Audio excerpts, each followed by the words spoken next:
Hi. In the last couple of videos, we talked about aspirations in detail and how aspirations are responsible for shaping our choices, not only in terms of careers, what we choose to do, but also the subtler aspect of aspirations and how they affect how we choose to do what we do, and our motives behind it, our reasoning behind it. So aspirations are basically driving a lot of things in the world, as aspirations shape culture and culture shapes the future of any civilization. So in turn we also discussed that maybe somewhere our aspirations are going wrong and they should be aligned and directed in a way which is connected to the reality of the world, and which seems natural and which seems human to us. We also discussed that stories are a way in which we can get attention of people, and we can try to shape their perception and aspiration in a way which can be suitable for anyone's need. And people have used this phenomenon across history to establish their worldviews and to establish the perception that they want to exist in the world.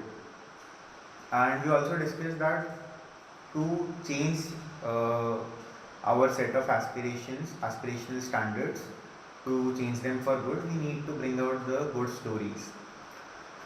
In that turn, today I am going to talk about a personal incident. So recently we went to meet a prominent industrialist in my city, and this guy is a multi-crore net worth industrialist. Their company is involved in making high-end engineering equipments for Indian Railways and a lot of different engineering products. And we were having a casual discussion with the chairman of the company, who also happens to be a friend of my father. And the discussion navigated towards discussing R&D projects and how do we create new products.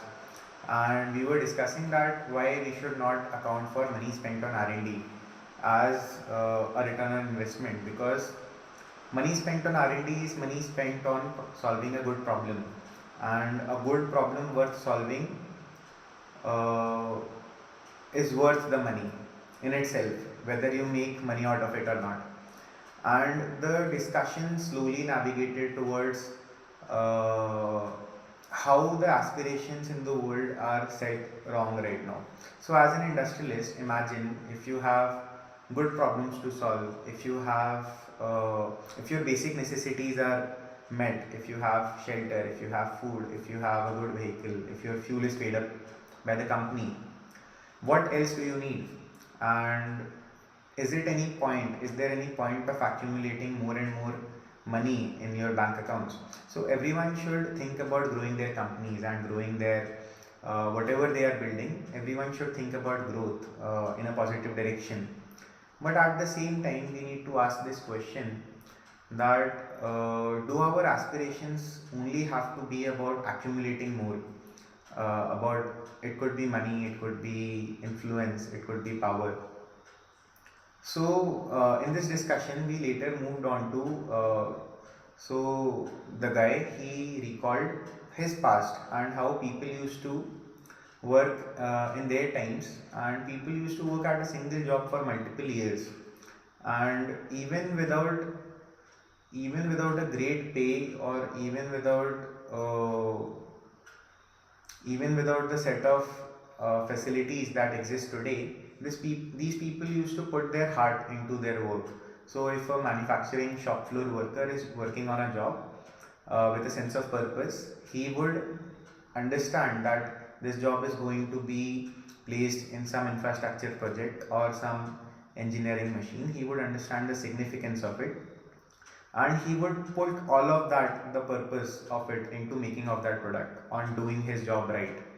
Similarly, people who are working in services industry, if they work with a sense of purpose, uh, there is, even while doing the same work, uh, I think I think things will change. So this is the question that I want to ask today, that should the aspirations and ambitions and the chasing part of life be about accumulating only, or is there subtler aspects which needs attention and which brings a sense of purpose to our life? And maybe this is the element which has been missing